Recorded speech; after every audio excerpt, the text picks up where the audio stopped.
I'm gonna have to go in like 10 minutes though, but I just wanted to jump in and say hi at least. Oh, okay. Can you say something quickly about your code? Uh, Yeah, sure, sure. Have you guys heard of the game Matching Pennies? no. Okay, it's a pretty basic game, and it's a two-player game, and when you play it in person, each player has a penny, and they put it either heads up or tails up on the table, and it's covered, and then you like one, two, three, show, and if they're if they're both the same, then both players win, and if they're different, then both players lose. Is this only about two players or can be more? Yeah, surely it could generalize. Yeah, that would be interesting actually to write up. And but the traditional one is a two-player game. Okay. I was now reading from Wikipedia. Oh, nice. Yeah, dude. The I, funny I thing is, wanted to I wanted to ask you how this is similar to this game. Scissors, papers, rock. You know. yeah, yeah, right. Well, one difference is that in rock paper scissors, there's a winner and a loser, whereas in this game, either both winners or both losers. Oh. Yeah, yeah. So this is like a coordination game. And Oh, I see. like the analogy to real life is like deciding what side of the road you're going to drive on. Like there's no neither side is any better than the other, but it's just super important that we're coordinated on that because otherwise, we crash into one another. Mm. I was just it crossed my mind that maybe this is somehow related to error correcting codes. I, I Oh, really? was I was just going to the wiki page and I was thinking maybe it's somehow. I should confess that I didn't actually read the Wikipedia page. I had heard of this game from studying game theory, and I just wanted a citation to drop there. Is it a pretty good article? I had 30 seconds to Oh, read cool. something. So Yeah. I think there's more than one game. Maybe uh, what I saw in the article was one player was even and one player was odd, Mm. and uh, so there was always a winner and a loser. Oh, really? Oh, maybe this isn't even the same game. Maybe I didn't even write the same game that I thought I did. Well, it sounds like it's a variation of the same game. Oh, yeah, right. It says right in mm, this article it's a zero-sum game. So like there's one winner and one loser. mm. Yeah. Oh, so yeah, well, the big picture idea that I thought might be interesting is that like there's so many of these classic games like Prisoner's Dilemma, for example, that I think it would be easy to code up. And then in almost like an abstracted way, like where you abstract away the details of the individual game, we might be able to write some code that makes it a repeated game. Because game theorists are always talking about how like the dynamics for a single game are not always the same as if it's a repeated game where you're going to be, playing multiple iterations. Oh, a repeated game, you mean multiple steps in the game? By repeated game, I mean we're gonna play it and someone wins or some set of us win and others Oh, lose, and then afterwards we're gonna play it again and again and again. Either maybe a finite number of times, or maybe mm, infinitely, or maybe like we're gonna keep playing it oh, as long as we don't end the game in some particular situation, and like if we end in that situation, then the repetition stops. So the mm. idea behind prisoner's dilemma is the strategy of the prisoners, right? Yeah, that's right. The players are the prisoners, and they have to choose whether they're going to rat on each other or like stay true to one another and like not confess. And how is represented semantics for infinite game? You said that you're repeating the game, but if it is infinite, you cannot repeat it. Yeah, yeah, right. Uh, So the like base game itself should be finite, like this game that I coded up, or like Prisoner's Dilemma. Like there's always an outcome, but then oh, the one level abstracted from there is the repeated game, and that's where you're playing this finite game over and over and over. And the next is evolutionary game theory, where your reward is children. Mm. Yeah.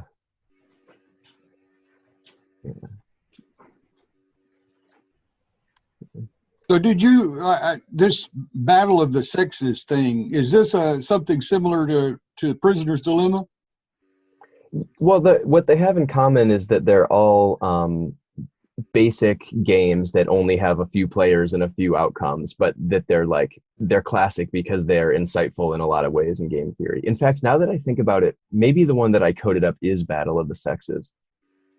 If I remember right, that game is that like you have a husband and a wife. I'm just going to say it in the stereotype language that I learned it in, because otherwise I'll mess it up. But the idea is like you have a husband and a wife and they want to go out and have an evening together. And like the wife wants to go to the ballet and the husband wants to go to a sports game or something. And the payoffs are like, they're each going to choose where they go independently of one another. And if they happen to choose the same thing, like for example, if they happen to go to the sporting event, then the husband gets a payout of 2 because he's with his wife and he's doing the thing he wanted. And the wife gets a payout of 1 because she's not really that into sports, but at least she's with her husband. And then it's like, if they both go to the ballet, it's the other way around. She gets 2 and he gets 1. But then like, if they, for whatever reason, if they each go to their own thing, then they both get -1. And if they each go to the other person's thing, then they get -2. Because then it's like they're not together and they're not at the thing that they like. Right. Mm. Yeah. So these are just names they put on different game theory paradigms for analysis. Yeah, exactly. And so like, I guess the idea is that people are often talking about like games and governance, or like say, there's this claim that a lot of the things we do on blockchain are basically games. Like DAOs, for example, are basically games, and the moves we can make are like, what proposals do we want to make to the DAO, and do we want to support them, and stuff like that. And so I was thinking it might be cool to just code up some like, before we take all of these new cool games that we've thought of that are hard on their own, what if we code up some games where at least the games are understood, if not like, how to represent them on blockchain and stuff. Cool. Maybe do a quick code walkthrough. I see Rich has joined. Welcome to the collab, Rich. Hey, Rich. Welcome. Hi, Rich. Hello. Yeah. That looks like a frozen camera. Uh-oh. Yeah. That's okay. Well, hey guys, I'm really sorry. I do have to run now because I messed up the time because I'm, I don't know, crazy, but I will definitely get it right next week. Okay, see you tomorrow. Cool. Yeah, that's right. And I'll be there tomorrow for consensus too. Cool. Bye. Thanks for coming by. Yeah, bye. I don't know if you can hear us, Rich. You seem to be frozen. Maybe you could type in the chat if you can hear us.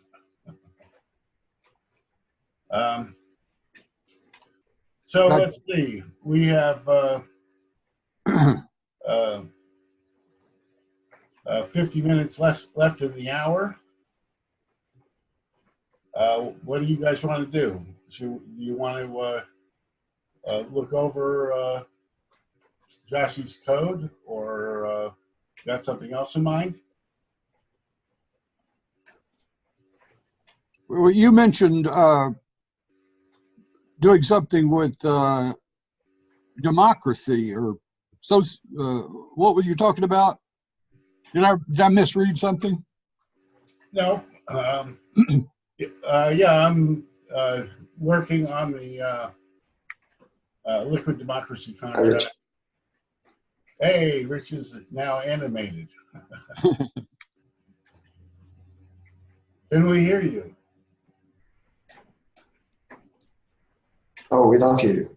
Yeah, we don't hear you, Rich, but we see you.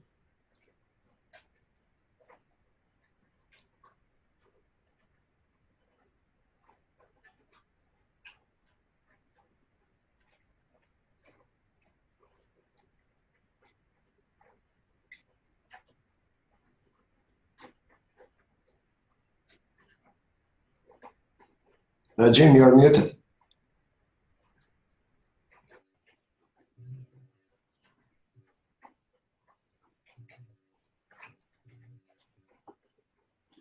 Okay.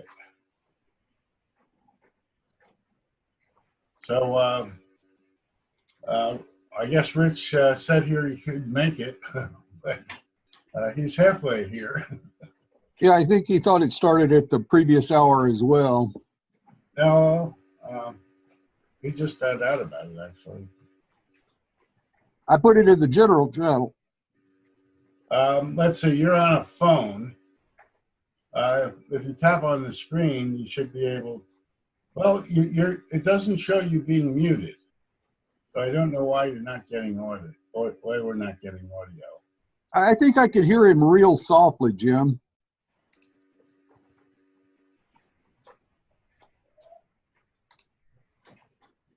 But I don't see microphone with his name.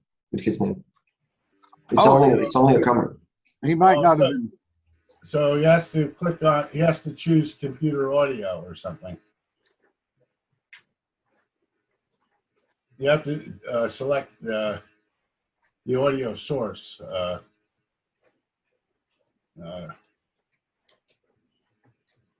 What is that? A tap and hold on the.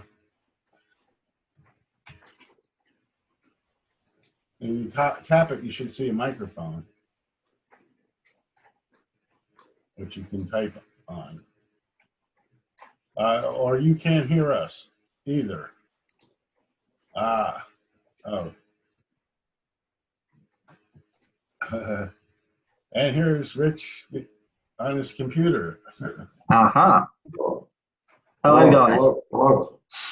It's nice to meet you all. I'm sorry about that. Thank you for the invite. So where are you coming from? I live in London, UK. I'm from the north of England in Sheffield. Oh, cool. Cool. Yeah. This sounds fascinating. So, what are you doing in this group? Are you writing a Rholang program as a community thing? Well, this hour is normally more of a exploratory thing, whereas in other work studies, we're developing something specific. Concrete. No, it's when we were getting bounties for it. It was earn while you learn. Sounds nice. Yeah. Yeah, what we were going to do today is listen to Joshy's explanation of something like the prisoner's dilemma. Have you heard of that? Yeah, vaguely. It's to do with the knowledge that you've all got and what do you do in a certain situation, but I don't remember the actual philosophical. Yeah, classic two prisoners. They have rewards based on whether or not they choose to cooperate or not, and then. Jim, did he share that code? Yes, he did. He had to leave early today because he got the times wrong. He's in Berlin, right? Or where is he? Yeah, I think Berlin. I don't know. He's in training. He just got a job with Parity. Great. And we're working with Substrate. With him, looking to ultimately put Rholang in WebAssembly on Substrate. It's a crazy new world, isn't it? I feel totally out of my depth.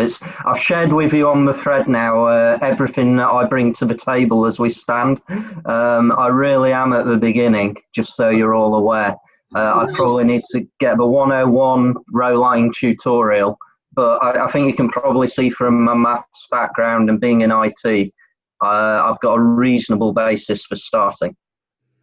You've got an excellent basis. You may have a better basis than, well, I know you have a better basis than me, but all those things you've brought up have arisen at one time or another, and I'm sure most of us have had to, scramble to try to catch up in many of those same areas. So you're ahead of the game in many ways, Rich. So welcome.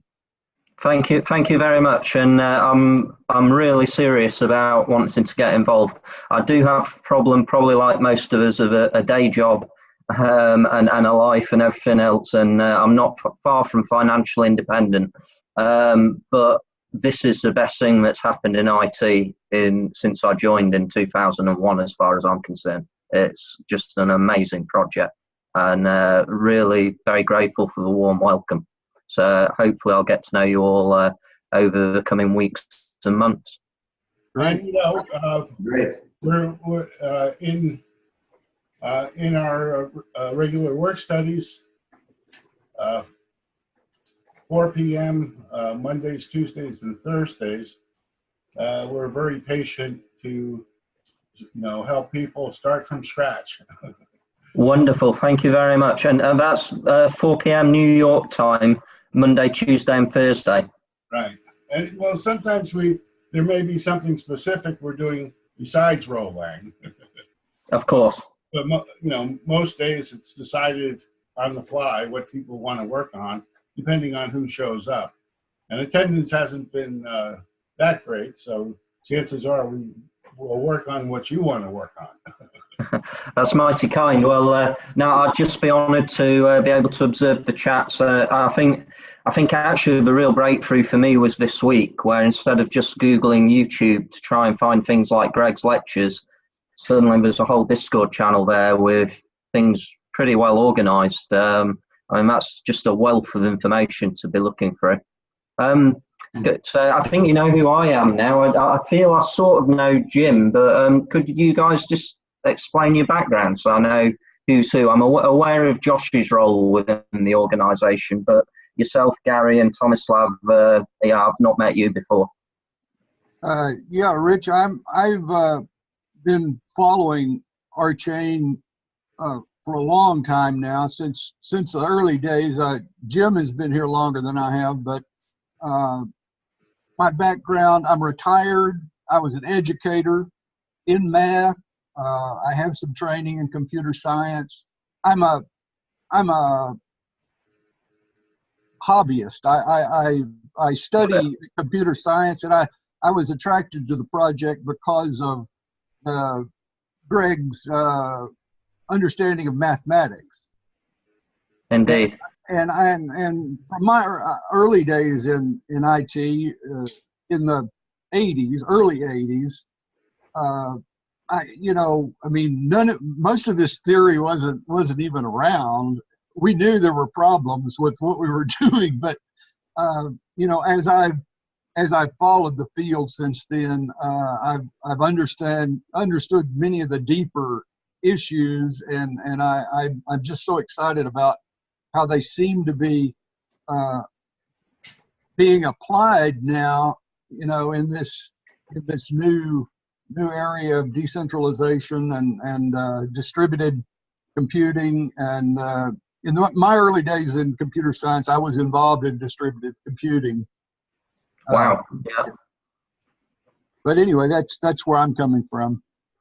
Yeah, fantastic. And yeah, of course, a lot of this distributed stuff and big data stuff, I don't know, the banks, people have been doing it for years in C++, right? It's only that now they're making enterprise products out of it and putting a badge on it. So fantastic stuff. Thanks for the intro. Tomislav? I'm a programmer, so I also have a background in electronics, and yeah, I'm mostly interested. And I followed Greg before Archain when he was in Salirio. So and I'm mostly interested to learn more about the whole process calculus and functional programming and this kind of stuff. So sorry, I didn't read your info. Is this on Discord or? It is. It's in pretty much. It's. I was on the Colab pub in the general channel. Okay. Okay. I got a welcome from the bot. I know Germany said he was proud of what he'd done in that channel, and so I like that. And then I thought, well, I will introduce myself. And then Jim sent me very kindly a load of information, and so I thought, well, I'll reply with everything I've got at the moment, and then people know where I'm coming from. Cool. Okay, I will read that. Can you say something now? You're interested in math, or? Yeah, so, well, I did a maths degree. I basically went to uni to study maths and learn how the geniuses came up with the theory, and it was more sums. And I wanted to do research in maths, but I skipped all my lectures and didn't get the grade. But what I did do was a fair bit of background reading and establish fairly strong intuition around the areas that apply to our chain. But if I'm honest, at a very basic level, because I never did the sums, I've kind of got this really strong intuition, but I can't really do anything with my maths. And then because of that, I went into IT. I joined IBM, worked on their Java virtual machine, learned how computers work whilst not really delivering too much. I did come up with some good ideas, but I couldn't really program. And so I've always felt a bit nervous around this quality of people that we've got in the R-Chain community, because you guys are true programmers, and I feel I never really have been. But I didn't like OO for all the reasons Greg has raised, about how, you sort of need to know the next level down to do anything. And I was like, surely with category theory and the things that R-Chain is based on, we should be able to do better than this. So to find that R-Chain is doing that is just, it's kind of beautiful for me, because it kind of justifies my stance since day one. And I also see IT improving, and then, blockchain is just such a fantastic area. It's as brilliant as it is dangerous. So that's kind. It's like all these disruptive technologies. We're seeing it now with social media. It can make the world a better place, and it can cause problems. So I want to be part of that. But my real leaning is towards the maths, towards Rholang, towards understanding eventually live a Casper proof of stake. I just think the whole project's just fascinating, and it's putting computer science back on the map. Yeah, tomorrow at this time, they have the Casper or Consensus Collab. And wow. Unofficially, the hour after that is the computational calculus hour. Please join us tomorrow. Sorry? Please join us tomorrow. Yeah, on Casper and on Copy. Yeah. Cool. I think I'll take it. I'd love to just do it all, but I'm on holiday with my folks. I think I need to take it one step at a time. But I think something that would be really sensible would be to join this Rholang session. And thank you, Jim, for your comment. I'd love to do it all. If I could just give up the day job, I'd be there. but I think I probably need to focus on one thing at once, given my time constraints. So maybe I can try and make the effort to join you guys whenever I can on this Rholang one, and then pick up the others as we go. I'm sure I'll become familiar with them. Would you agree? Absolutely. And while we're here, we can go over briefly Joshy's program. We got the expert on. Thank you. So in case I can't understand it. Yeah, right. Okay, so we have this game, Matching Pennies Factory. Okay, so I guess we're going to make a game. And so we create a new name. And the only thing we really have is names. A name could be a process.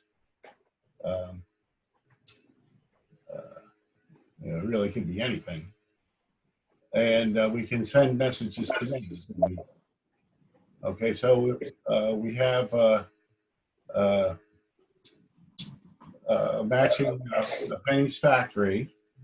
Okay, when it receives a prize, where does prize come from? Oh, the prize is the name that's going to be bound to whatever it receives here. Name of prize. What this means. It means that prize is a process. And we have a payout channel. That's where we send the reward, I guess.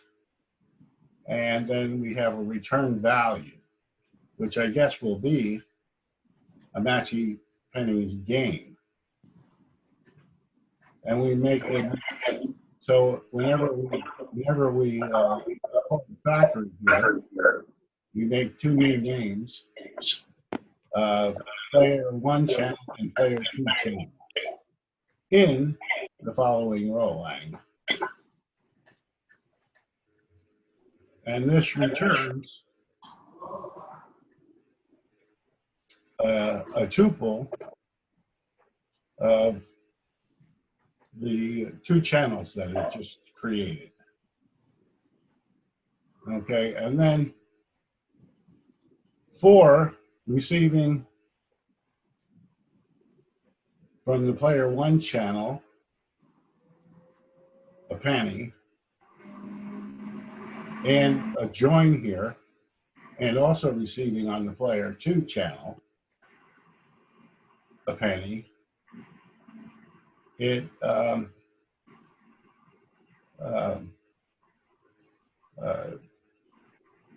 when it receives those time, it checks to see if they're the same, if it's an even or an odds. So if it's an even, it sends to the payout channel a prize. So if the two convicts or the pennies agree, it sends a prize to the payout channel. And that's all you can do is you can send things to a channel and you can receive things from channels. That's all you can really do in Rholang. I guess you guys are with this, right? And this is partly for my benefit. Can I ask a question? Sure. Thanks. So I get the idea that things are, or I thought I got the idea that the names are like your objects and that you send things over channels, but you were talking about sending to a channel. So is it a name of a channel, or? Names and channel are the same thing. Got you. That makes sense. So if I was just to try and summarize this, sorry, and the app prize, is that what was the app prize again in the signature? So you got matching pennies, and then it says at prize. Right. This says, So this, yeah, the at says, give me the name or the name of the process prize. Now, a process could be a number, it could be anything. this is like arguments to the function. Mm-hmm. So matching pennies factor is like someone who will wait on a channel which name is matching pennies factor. Yeah. See down here, So it creates a game by calling matching penny fisher, and for the prize it puts you win best one. So it's just sending a string as the prize. Yeah. And the payout channel, he puts that standard out, which the log. And it returns a result. The return is a game, it calls game chen. Plus it creates a name here, game channel, and then he binds the process game channel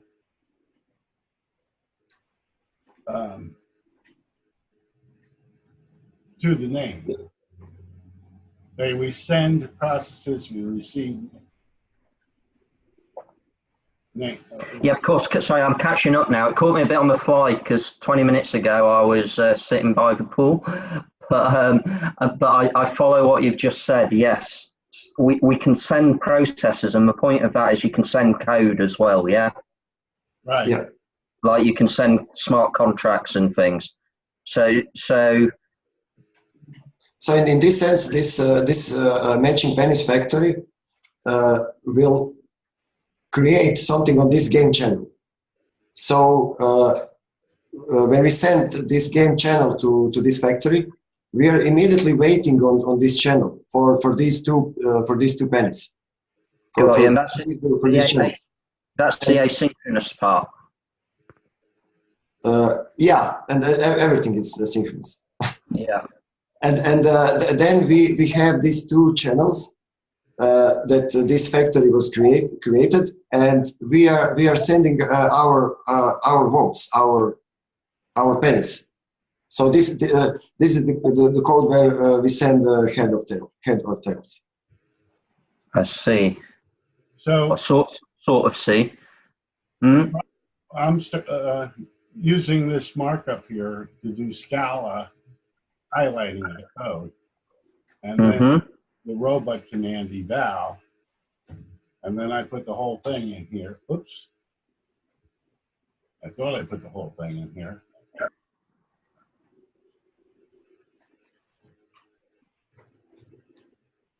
Copy. Paste. And then I put 3 backticks to end it. And that should run it. And we can see the 2 tests he put in here. Or the 3 tests he puts in here. And I guess when they didn't win, get anything. The third one is doesn't have two right. pennies the same. Yep. So they get no reward in this case. Because they were unequal. Right. Yeah. So is it like flipping 2 coins and seeing if they come down the same? That's the game. Yeah. Yeah. And if we go back, sorry. Except here the player announces whether they're sending heads or tails. So you're not flipping, you're announcing, a bit like paper, scissors, stone. Yeah, No? this reminded me of the same thing. Yeah. My question to Joshi was exactly that. He answered that this is not the same because there are always or winners or losers, but later I'm not sure, but is this the only difference or? And could we scroll just to the top? Thank you. And in this top section where you've defined, it's a contract. So you've defined this contract.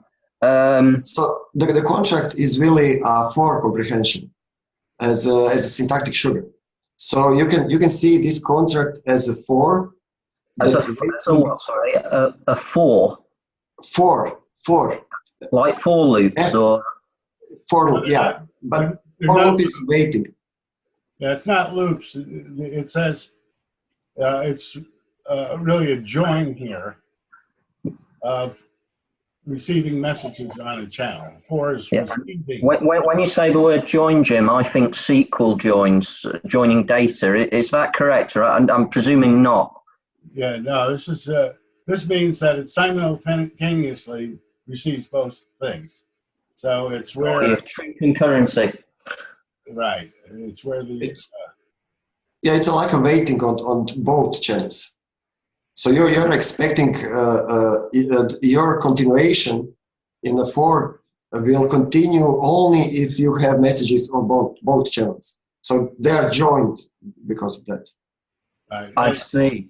I do see. Yeah. And then what the reason I brought you up to this originally before we discussed the contract and the four was it seems to be doing something when it compares P1 to P2. So I guess what I'm noticing there is we need the two inputs, something on both channels, but once we've got them, the language supports comparing data in different at different names or at different channels. Is that correct or confused? Yeah, we are first with this return. We are sending the code to the caller. So whoever called this magic penis factory, we are sending him back these two channels in a tuple. Exactly what Jim is showing. We are returning these two channels in a tuple. So we are not executing anything. We are just sending these channels as data. And after a caller will send their votes on these channels, we will receive the data, head or tails, and we will compare it. Are they the same? And then we are sending price to this payout channel. To what? Sorry, to the parent channel. Payout channel. Payout channel. Yeah. Okay, got you. Which could be something different, some different location. Yeah, it is supplied by the caller. Standard out. So we are just sorry. No, please. So we are sending the price and we are sending the channel to return to us. So in that sense, this factory is just receiving something which doesn't have to recognize and just send it on this another channel. Because price and payout channel is not used for anything else but just sending the first argument on the second argument, which is the channel. It's just what? Sorry, Tomislav. This price is just channeled through this factory, because the price and payout channel are not used for anything else but to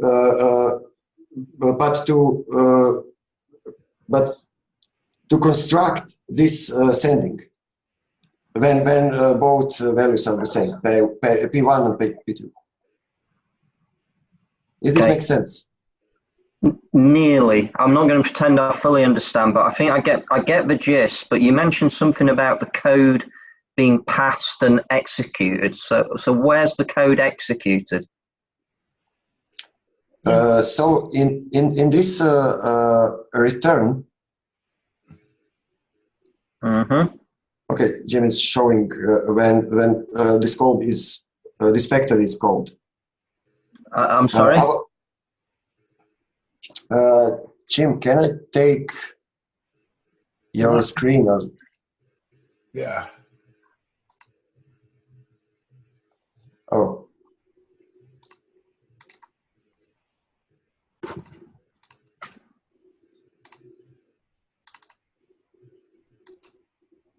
Okay, do you see my screen? I do, yes. So I was saying that this returning, or this return call, this sending these two channel on return name. So we are sending these two channels as a tuple to the call. Where are you sending it? We are sending to the caller, to this return name. Of course, sorry. Okay. And this return name we received from the caller. It is created by the caller. Here. Yes. This is a new name created. Yeah. Oh, sorry? Oh, so what does the star like pointer type reference? Does that relate to the constructor in new game? Oh, so when we in the code we can only create names, not processes. So and we can only send processes, not names. So in that sense, when we create a name, I remember that vaguely from a year ago, but yes, that makes sense. So we need to convert this name to a process. And that's this is what star is doing.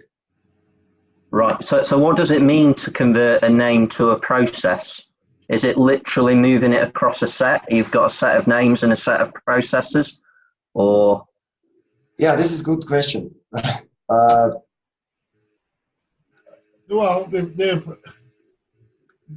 the name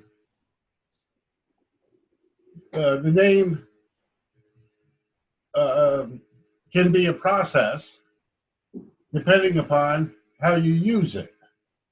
A process can be a name depending on how you use it.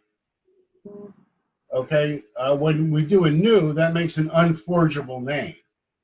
So we can't make a process that's equal to an unforgeable name, but we can sort of use it as a value by turning it into a process, which just represents the name. So that and here we're just saying how we're going to use it.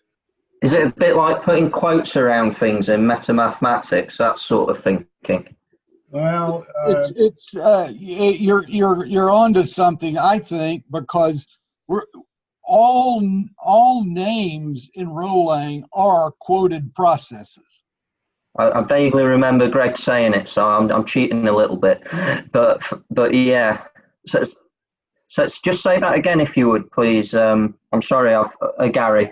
Well, his theory of names, which to me looks like it's a big innovation, is that he builds all of his names from existing processes. Right. That's where all your names come from. So these asterisks are just a matter of flipping back and forth between the name or the process. To me, it's just a dereferencing and a referencing, but it actually doesn't do anything. What it does is it says, I want to use the name as a process down in the code. If I don't put the star there, then I have, wait. Then you execute the code. Yeah, well, in this case here, it wouldn't be legal to send a name. It's a little small. I can't see it too well. Oh, sorry. My own screen. I'm not sure. I'm not sure how to zoom in. No. Yeah, probably Control Plus, but I have. Oh, yeah. You're right. Is it better? Yeah, a little better.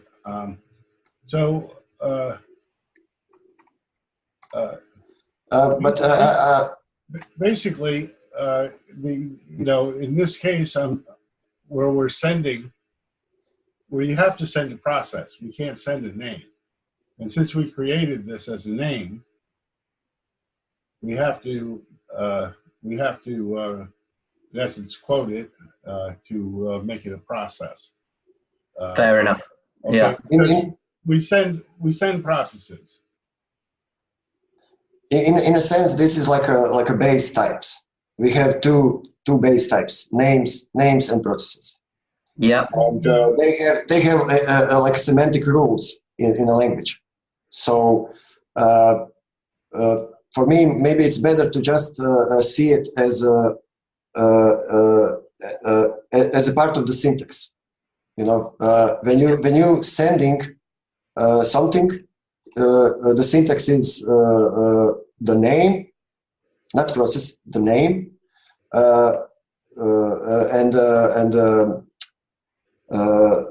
sorry, how this is called? A bank. A bank, and after that, your arguments are must be processes. So this is the syntax of the language. So and also the syntax tells you that you can only create new names, not processes. So you have like a function, or you have a way to convert this name to a process. So you can send it. Yeah. And in that sense, you can see names and processes as a part of the syntax rules that you must apply. So your program will be valid. Thank you. And where it says matching pennies factory, what is Manny? Is that a name or a process? I think you did just say, but I missed it. Yeah, this must be a name. So when you see this expression, one Rholang term, you immediately know this is a name, because it is in position of sending on the position of name. So this immediately tells you that this string is also a process, because if this is a process and all arguments are processes, this string must be a process. Yeah, and sorry.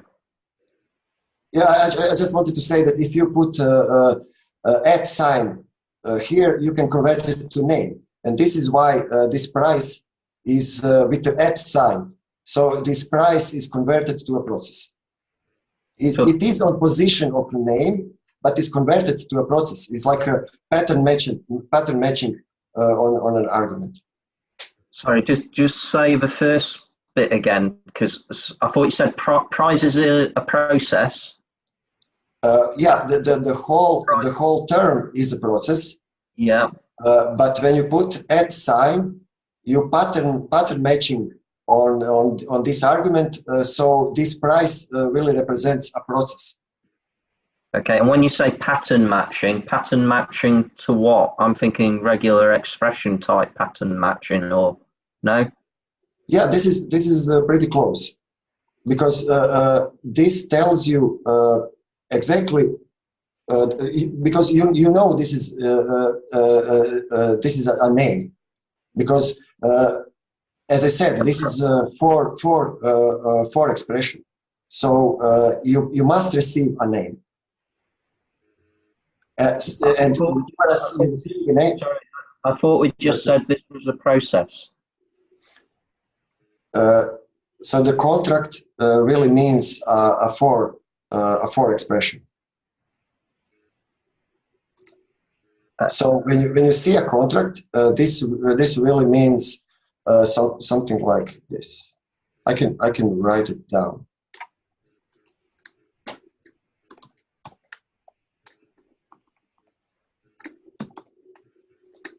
It is converted by the compiler to something like that. And I'm using the fat arrow, which means persistent receive. So this is the same as this one.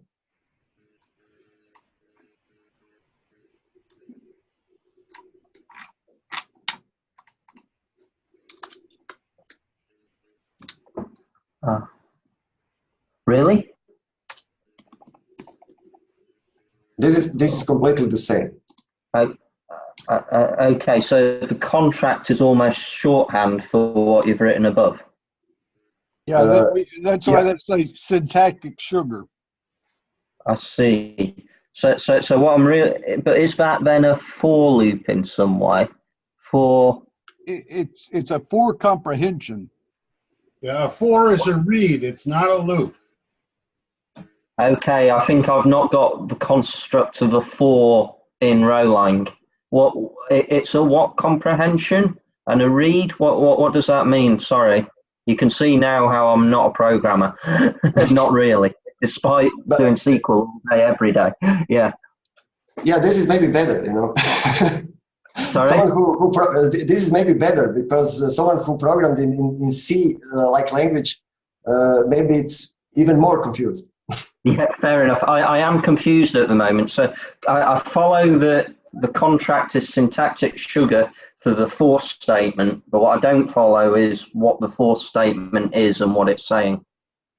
So you can see for as another, so you have a send and you have a for. So you have a way to send something and you have a way to receive something. Yeah, see, so when somebody sends a triple to the name matching Penny's factory, they get bound to the variables. What does The bound name mean? of the process prize, Yeah, the name payout channel, and the name return. yeah. So we got free name tuple. Right. So, The less than or equal actually means this tuple is bound to the name matching Penny factory. No. it's saying when we receive a tuple that matches this pattern on that channel, we execute the following block of code. Ah, it's almost an execution instruction. This is exactly this is exactly that. Yeah. So you can see syntactically that we are sending on this channel these three things, and on the receiving side we are doing the opposite. Like we are receiving, we are specifying the receive channel, and we are matching on these three things that we sent here. So you just syntactically replace these three variables with these three Values. Yeah. values. And you sent a message. And yeah, and when this happens, we say this is a COM event. You get computation. This is how. Sorry. Sorry, and the computation is the execution of the for, or yes, execution of the body of the for. The block that comes after. Yeah. These three dots. And those three dots are another code. That's the contract. So this is how your program. This is how your program progresses. Executes the body of the for, and this is how it's go further. Now let me try to show something. I'll steal that. Yeah. Okay, so this comprehensive is saying, for when we receive a prize, a payout channel, and a return on the channel matching Penny's factory, do this code. Okay, this is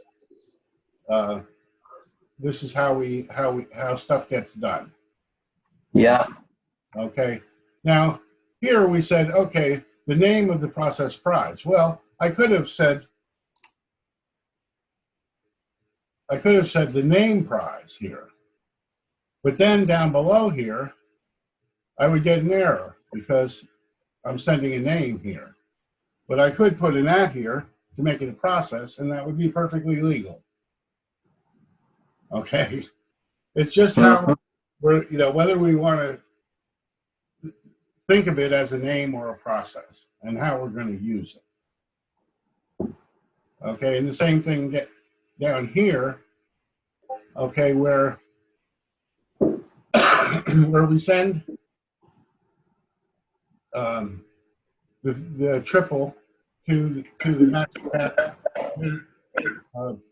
Penny's factory, and then we receive, and what do we have to receive a name. So we have to take the process, which is the tuple of player channel 1 and player channel 2 that we received from the game channel, which is what was returned from the game that was returned from the factory. And these P1 and P2 have to be processed, okay, which we make a name. Now down here, okay, we have to send to a name, not to a process. So we put the at in front of this to make the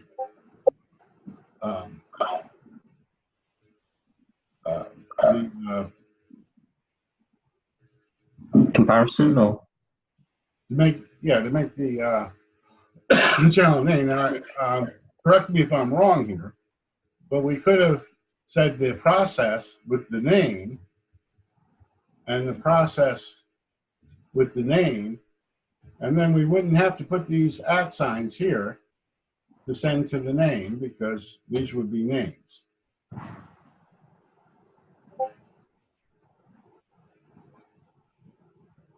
By putting the at sign, the star up here, I'm saying the process with of this name. yeah, I think I get the star and the app thing. I get your point on being able to switch them around. Good. Thank you. I don't think I quite get how the actual program is really working. It's obvious that there's senders and receivers within the syntax, correct?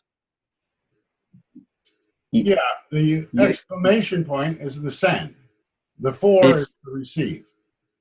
Got you. So we're saying, create me a new name, game ch. The game channel, yeah. Yeah. So create me a name, game channel. Call the name matching pennies factory, which I'm considering as a function in my head, possibly wrongly, and then send. Sorry? It's just a channel. Just a channel. Just a channel. So not a function. Just stick to what I've been told. So we've got we've got this name matching pennies factory, and we're then banging or sending 3 processes, which is a string, the standard out channel, and the game channel process. No, Yeah, you can see it as a function, but you don't have return value. the process of the name game channel, right? Because it's going. It's not returning. It's completely parallel. It's asynchronous. This is asynchronous part because you are sending, but you are calling something, but you are not expecting anything like a return value. Because that's the asynchronicity of the language. Yeah, and because of that, you are sending a return channel.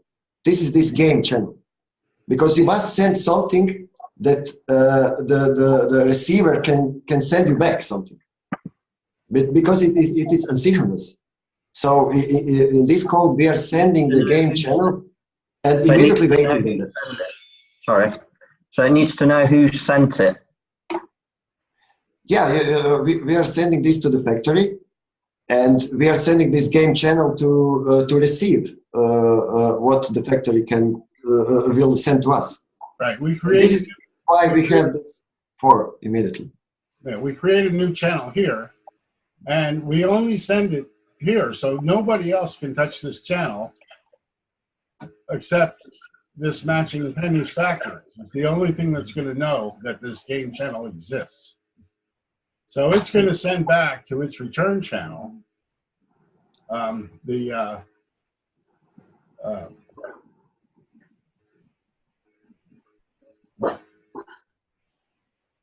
tuple, which is the player 1 channel and the player 2 channel. Okay, when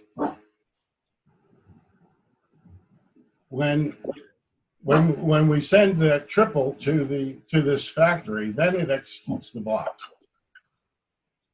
And in that block, we're going to send to this return channel, which is the third argument, the tuple. So, so here we get the player 1 channel and the player 2 channel. And then the players select heads or tails. Player one says heads. Or whatever. Yeah. You can imagine this communication happening. We first sending these three processes. Then we receive this tuple with two processes. Then we send back our result on these two channels. We are converting it to names, and then we sending on these names. Okay. So there is a three-way of communication. Okay, well, this is glad we got a chance to do that.